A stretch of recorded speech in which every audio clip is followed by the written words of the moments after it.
Lai ir slavēts Jēzus Kristus, mīļie draugi, sveicināti manā YouTube kanāla Jēkaba kāpnes. Es esmu priesteris Jēkabs Rodions Doļa, un šajā video mēs kopā ar daudziem citiem visā domoju pasaulē jau 4. reizi otrdienā vienojamies kopīgā lūkšana Svētā Antonija godam, kura svētkiem 13. jūnijā kopā gatavojamies. Un mūsu lūkšanas nāk no Padujas sanktuārija, tieši tās vietas, kur arī dūs viņa relikvijas, kur daudzi svēcinieki dodas, lai lūgtos pie viņa kapa. Man ir bijis gods apmeklēt šo vietu iepriekšējos pērn un aizpagājušajā gadā Svētā Antonija svētkos, un tik tiešām es redzu svēcinieku pūļus, es redzu daudzus cilvēkus, kas atstāja Svētā Antonija kapa tuvumā savu mīļo fotogrāfijas, tādējādi uzticot viņus viņa debesu aizbildniecībai. Tas ir ļoti nozīmīgs svētais, kas arī mums māca mīlēt, piedot, rūpēties par mieru visā pasaulē. Un tāpēc aicinu jūs tagad piesaukt viņu ar 13 lūgumiem, un tad arī pārdomāt, kādu cerības liecinieku, kuru mums šodien piedāvā arī iepazīt brāļi no Padujas, un tas ir tieši arī būs pats priesteris tēvs no Padujas sanktuārija, kuru 44. gadā nogalināja vācieši kara laikā. Viņš ir bijis ticības un cerības liecinieks, priesteris Plačido Kortēze. Bet tagad sāksim mūsu lūkšanas. Pirms mēs pārmetīsim krustazīmi, gribu uzaicināt jūs visus, kas skatāties šo video, sekojiet jaunumiem šajā kanālā, bet vēl neesat pierakstījušies. Lūdzu, izdariet to, kā arī nospiediet like podziņu, kā arī zvaniņu, jo daudzi uzzina par šo video, tā darbojas YouTube. Tas ir vajadzīgs, lai arī tie, kas varbūt nezina par šiem video, pateicoties YouTube darbībai, nejauši par to uzzinātu, bet Dievam nav nejaušību, varbūt tā būs Dieva apredzība. Un tagad sāksim lūgties Dieva Tēva un Dēla un Svētā gara vārdā. Āmen. 13. otrdienas Svētā Antonija godam. Lūksim ar Svētā Antonija aizbildniecību, mīļotie brāļi un māsas, uzticot mūsu lūgumus Jēzum, lai viņš ar Svētā Antonija aizbildniecību izlietu par mums savu žēlastību. Pēc katra lūguma teiksim: gods lai ir Tēvam. Kungs, kas Svēto Antoniju esi padarījis par evaņģēlija apustuli, dāvā mums ar viņa aizbildniecību stipru un pazemīgu ticību, un dari, lai mūsu dzīve saskan ar ticību, ko apliecinām. Gods lai ir Tēvam un Dēlam un Svētajam garam, kā tas no iesākuma ir bijis, tā tagad un vienmēr, un mūžīgi mūžos. Āmen. Visvarenais Dievs, kas Svēto Antoniju esi padarījis par miera un brālīgas mīlestības celtnieku, uzlūko vardarbības un kara upurus, un dod, lai šai nemierīgai un spriedzes pilnajā pasaulē mēs būtu drosmīgi nevardarbības, cilvēces attīstības un miera liecinieki. Gods lai ir Tēvam un Dēlam un Svētajam garam, kā tas no iesākuma ir bijis, tā tagad un vienmēr un mūžīgi mūžam. Āmen. Ak, Dievs, kas Svētajam Antonijam dāvāja dziedināšanas un brīnumu dāvanu, dāvā mums dvēseles un miesas veselību, dāvā mieru un mierinājumu tiem, kas uzticas mūsu lūgšanām, un dari mūs pieejamus kalpošanai slimajiem, vēcējiem un nelēmīgajiem. Gods lai ir Tēvam un Dēlam un Svētajam garam, kā tas no iesākuma ir bijis, tā tagad un vienmēr, un mūžīgi mūžos. Āmen. Kungs, kas Svēto Antoniju esi padarījis par nenogurstošu evaņģēlija sludinātāju uz cilvēku ceļiem, sargā savā tēvišķajā žēlastība ceļotājus, bēgļus un emigrantus, pasargā viņus no visām briesmām un vadi viņu soļus pa miera ceļu. Gods lai ir Tēvam un Dēlam un Svētajam garam, kā tas no iesākuma ir bijis, tā tagad un vienmēr, un mūžīgi mūžos. Āmen. Visvarenais Dievs, kas svētajam Antonijam esi dāvējis atkal savienot pat no miesas atrautus locekļus, apvieno visus kristiešus savā baznīcā, kas ir viena un svēta, un liec viņam dzīvot vienotības noslēpumā, lai viņi būtu viena sirds un viena dvēsele. Gods lai ir Tēvam un Dēlam un Svētajam garam, kā tas no iesākuma ir bijis, tā tagad un vienmēr, un mūžīgi mūžos. Āmen. Kungs Jēzu, kas svēto Antoniju esi padarījis par lielu garīgas dzīves skolotāju, dari, lai mēs atjaunotu savu dzīvi saskaņā ar evaņģēliju un svētlaimes mācību, un darītu mūs par garīgas dzīves veicinātājiem saviem brāļiem. Gods lai ir Tēvam un Dēlam un Svētajam garam, kā tas no iesākuma ir bijis, tā tagad un vienmēr, un mūžīgi mūžos. Āmen.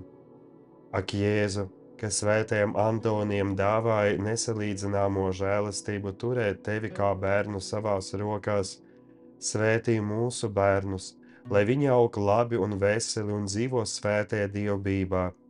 Gods lai ir Tēvam un Dēlam un Svētajam garam, kā tas no iesākuma ir bijis, tā tagad un vienmēr, un mūžīgi mūžam. Āmen.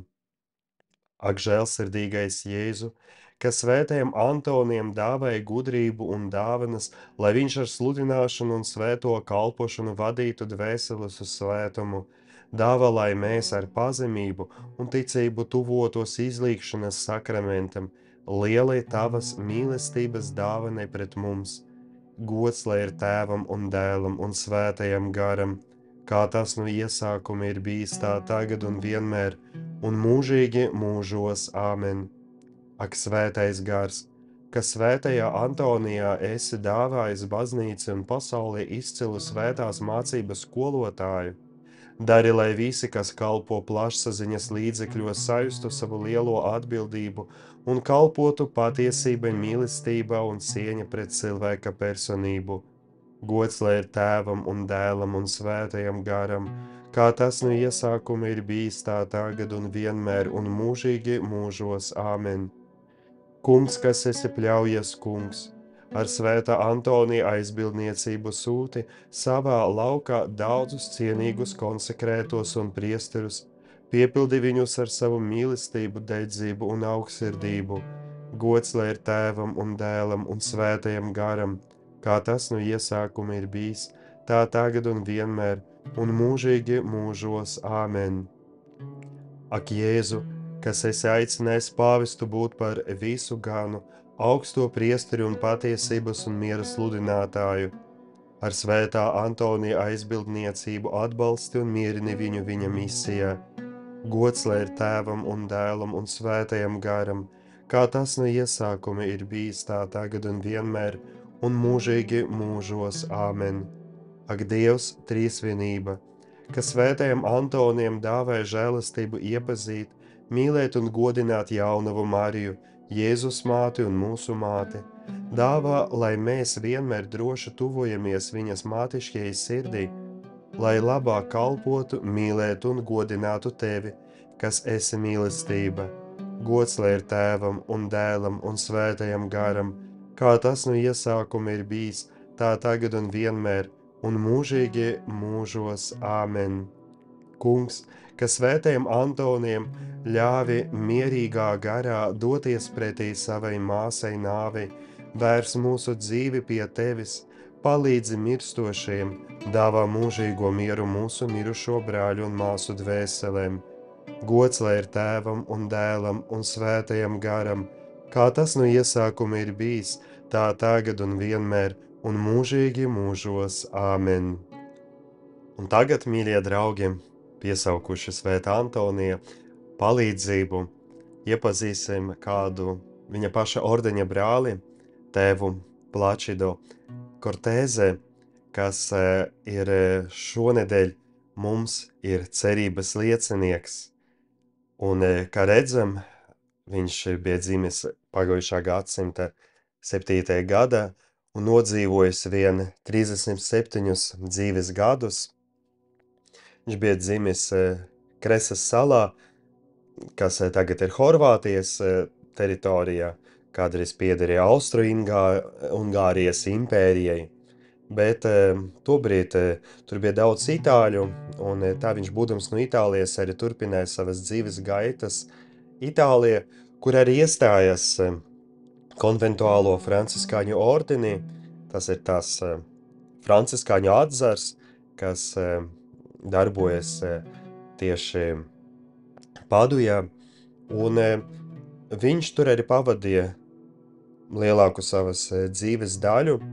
Viņš bija kļuvis par Paduja izdoto Svētā Antonija vēstneša, tāda žurnāliņa, galveno redaktoru, un pateicoties viņa aktīvai redaktora darbībai, šī maza žurnāliņa, kura galvenais mērķis bija evanģelizēt, aicināt pie ticības prakses ticīgos, tirāža bija sasniegusi 1 miljonu izdevumu.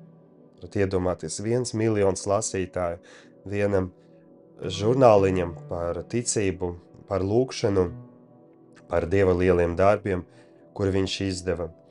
Un, kad sākas Otrais pasaules karš, tēvs Plačido, tuvāk mīlestības mudināts, bija sācis palīdzēt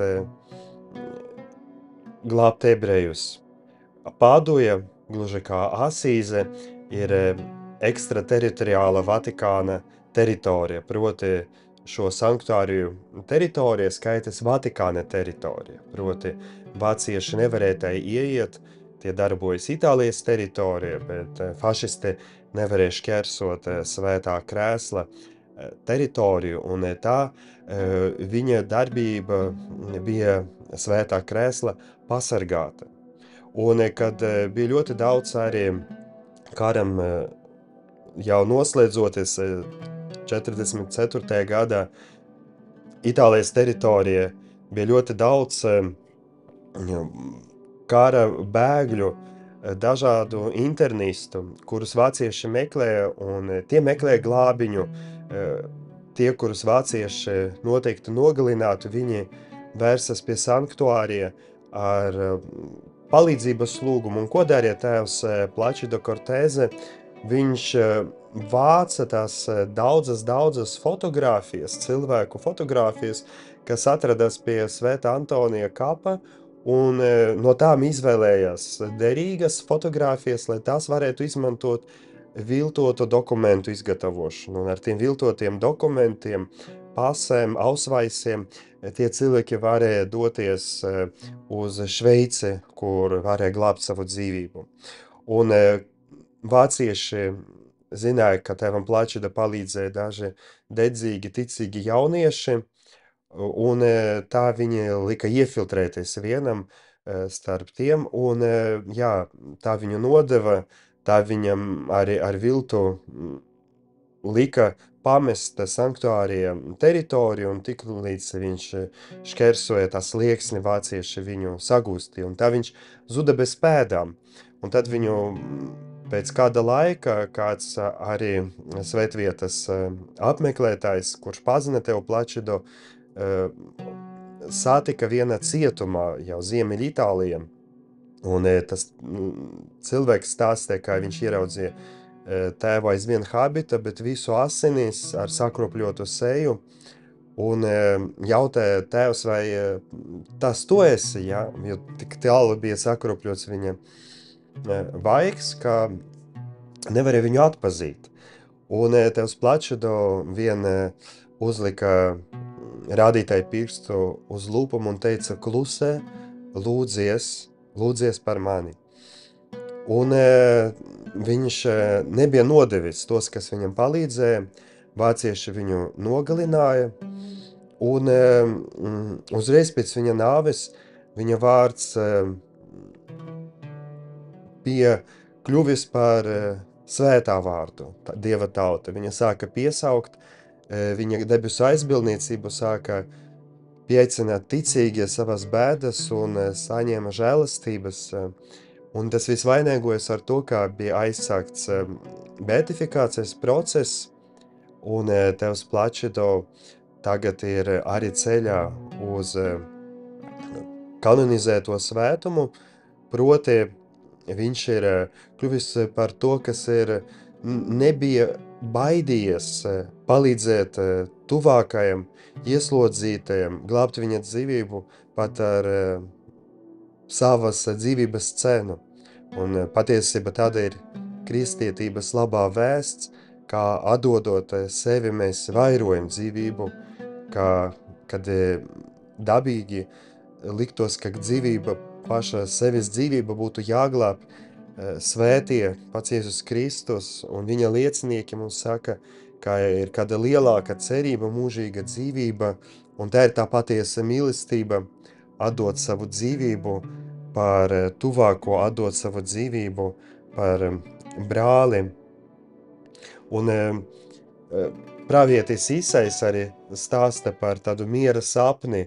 Mēs Bībelē lasam par to, ka Dievam ir miera nodumi pret mums, pret pasauli, un Kristus nāk pasauli kā miera karalis. Bet miers, draugi, ir Dieva dāvana, proti Dievs ir paties miera avots.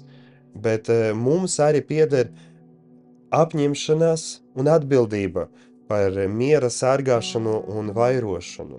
Un tāpēc mums miers ir jāveido vispirms savā sirdī, izkopjot savu iekšējo dzīvi, atbrīvojot prātu no negatīvām domām. Tad mēs esam aicināti būt par miera veidotājiem, savas ģimenēs, ar kaimiņiem, ar kolēģiem darbā. Un visbeidzot, mums lūkšana jākrīt uz ceļiem, lai lūgtu no Kunga mieru visai pasaulē. Tagad, turpinot mūsu pārdomas lūkšanas, uzklausīsim izvilkumu no apustuļa Pāvila 2. vēstules korintiešiem.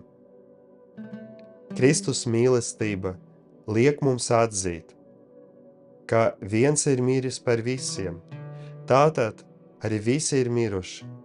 Viņš ir miris par visiem, lai tie, kas dzīvi, nedzīvotu vairs sev, bet tam, kas par viņiem ir miris un augšām cēlies. Tādēļ tas, kas ir Kristu, ir jauns radījums. Viss vecais ir pagājis, un redzi, viss tapis jauns. Tas ir Dieva vārds. Pateicība Dievam. Mīļie draugi, iepazinuši tēvu Plačidu, varam tagad pārdomāt, vai mums katram ir tādi cilvēki, ar kuriem ir kāds konflikts, aizvien neatrisināts, vai ir kādi motīvi, kādi ir tie motīvi, kas rada šo šķelšanos, vai tiešām tie ir tik neparvarāmi. Un jautājums arī katram, vai ja ir tādi cilvēki, ar kuriem nav miera, vai es kā kristietis lūdzos par viņiem. Vai katrā dienā man ir šī ne tikai spēks, bet šī ticība un mīlestība, Kristus mīlestība celt rokas lūkšana un lūgt par šiem cilvēkiem. Un vai es apņemos savā sirdi neļaukt augt kaut kādam domam par atribību, par konflikta pavairošanu, vai manā sirdī mīt Kristus gars, kas ir miera gars. Tāpēc, brāļi un māsas, lūksimies, Kungs, dari mani par sava miera rīku, lai tur, kur ir naids, lai es nesu mīlestību, lai tur, kur ir aizvainojums, lai es nesu piedošanu, kur ir nesaskaņas, lai es nesu ticību, kur ir maldi, lai es nesu patiesību, kur ir izmisums, lai es nesu cerību, lai tur, kur ir skumjas, es nesu prieku, tur, kur ir tumsa, lai es nesu gaismu. Noslēguma lūkšana svētajam Antonijam. Svētais Antonij, miera nesēj, palīdzi arī mums prast piedot aizvainojumus, pāraut atriebības un atmaksas loku, lai tā, taisnīguma un mīlestības stiprināts, varētu valdīt patiesas miers, kas ir Kristus dāvana. Āmen. Dieva Tēva un Dēla un Svētā gara vārdā. Āmen. Paldies, mīļie draugi, par šo kopīgo lūkšanu. Soļosim tālāk šai jubilejas, cerības jubilejas gadā kopā ar Svēto Antoniju, kopā ar viņa brāļiem, ar daudziem ticības lieciniekiem. Tiekamies nākamā otrdien. Lai ir slavēts Jēzus Kristus!